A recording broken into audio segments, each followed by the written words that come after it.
Last time देख लिया था मस्कुलर टिश्यू के बारे में। अब हम बात करेंगे नर्वस टिश्यू के बारे में। तो nervous tissue is specialised for conduction of the electrical impulse from the one region of body to another region of the body. यानी कि नर्व टिश्यू क्या करता है, वो कंडक्शन करता है इलेक्ट्रिकल इम्पल्स को from the one region of body to another region of body. यानी कि यहाँ पे क्या होगा कि यहाँ पे मान लो कि ये आपका हाथ है और यहाँ पे आपका हाथ किसी गर्म प्लेट को छुआ तो आपका यहाँ पे नर्व इम्पल्स कंडक्शन होगा जो आपके ब्रेन तक वो मैसेज सिग्नल को वो पहुँचा देगा थ्रू द सेंसरी न्यूरॉन।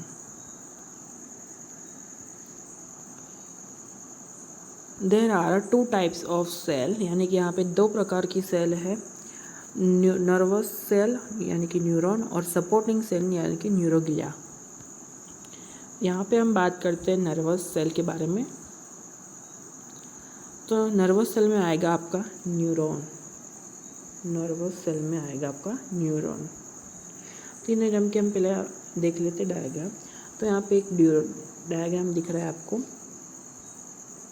यहाँ पे न्यूक्लियस है, फिर डेंड्राइट हम किसको बोलते हैं, यहाँ पे जो शॉर्ट ब्रांचिंग है उसको हम डेंड्राइट बोलते हैं।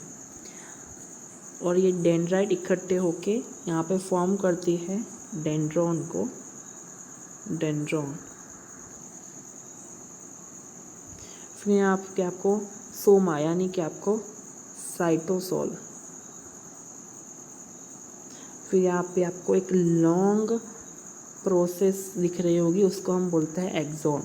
जो एक्सॉन होती है आपकी, हम यहाँ पे बात करते हैं, मान लो कि ये आपकी एक्सॉन है। ये एक्सॉन होती है, ये आपकी सेल से कवर्ड होती है, एक शीट से कवर्ड होती है, उसको हम बोलते हैं माइलिन शीट। यहाँ पे आप देख रख सकते हो कि ये आपका एक्सॉन है जो एक शीट से कवर्ड है, उसको बोलते हैं माइलिन शीट। अभी आप मान लो ये एक्सॉन है, एक्सॉन आपकी माइलिन शीट से कवर्ड है और यहाँ पे जो बीच में स्पेस बच रही है जहाँ पे आपकी माइलिन शीट कवर नहीं कर सकती एक्सॉन को, उसको बोलते हैं node of Ranveer, node of Ranveer. और जो आपकी जो कवरिंग माइलिन शीट की है वो कंसिस्ट करती है स्वाम सेल को। यहाँ पे लास्ट में हो गया आपका एक्सॉन टर्मिनल, जो यहाँ पे से आपकी इंफॉर्मेशन आएगी और यहाँ से दूसरे सेल में ट्रांसफर होगी information.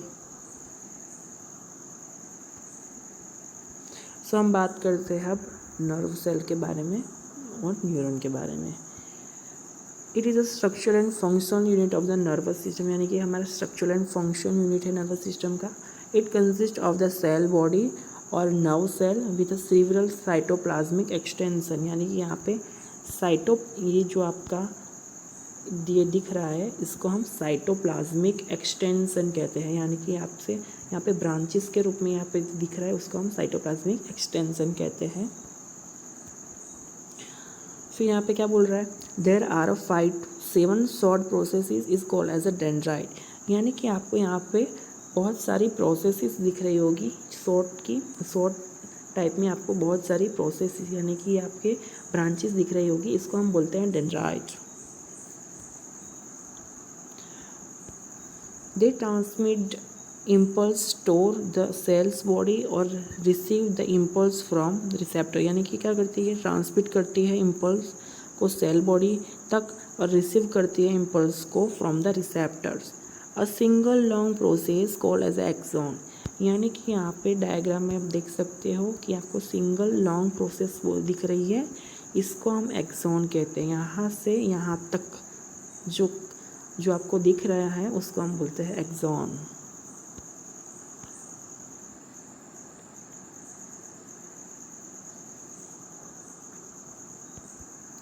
It convey impulse away from the cell body and transfer to other cell, यानी कि ये आपके एक सेल में से इंफॉर्मेशन कन्वे करता है दूसरे सेल तक।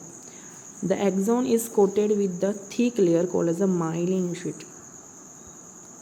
यानी कि आपको यहाँ पे दिख रहा है कि आपका जो एक्सॉन है वो कवर्ड है through the myelin sheath.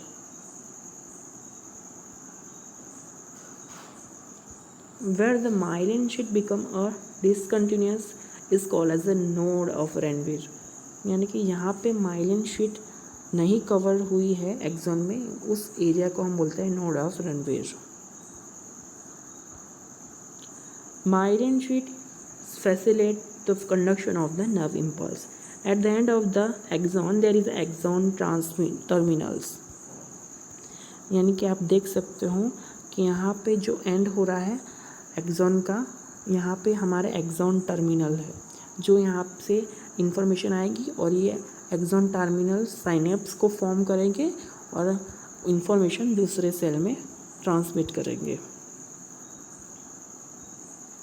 which transmit the nerve impulse into the another cell, nerve cell through the synapse। और ये आपको ट्रांसमिट करेंगे nerve impulse through the another nerve cell through the synapse। Synapse is a site where the two nerve cells communicate with each other। यानी कि synapse का मैंने diagram दिखाया है, यानी कि ये साइट है जहाँ पे एक नर्व सेल का एक्सॉन और दूसरे का डेंड्राइट कंबाइन होके जो फॉर्म करता है उसको हम बोलते हैं साइनाप्स। यानी कि प्री साइनेप्टिक यहाँ पे न्यूरॉन है, जो पहले वाला का एक्सॉन और दूसरे वाला का डेंड्राइट। यहाँ पे साइनेप्स जो होती है हमारी दो टाइप की होती है, केमिकल होती है और इलेक्ट्रिकल होती है, दो प्रकार की होती है। ये आप आगे नर्वस सिस्टम चैप्टर में आप पढ़ेंगे साइनेप्स के बारे में। तो हम बात करते हैं न्यूरोग्लिया के बारे में। It is a isolated cell and protect the cell membrane of the neuron. यानी कि ये आइसोलेटेड है और प्रोटेक्ट करता है हमारा सेल मेम्ब्रेन ऑफ न्यूरॉन को। It is a regular composition of interstitial fluid.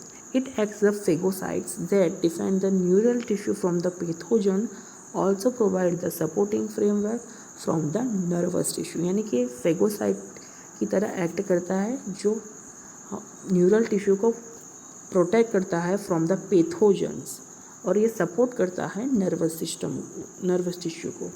यहाँ पे मैंने दिखाया था कि स्वाम सेल, ये हमारा एक टाइप का न्यूरोग्लिया है। हमारे बहुत सारे न्यूरोग्लिया है, वो आप पढ़ेंगे नर्वस सिस्टम चैप्टर में। Thank you.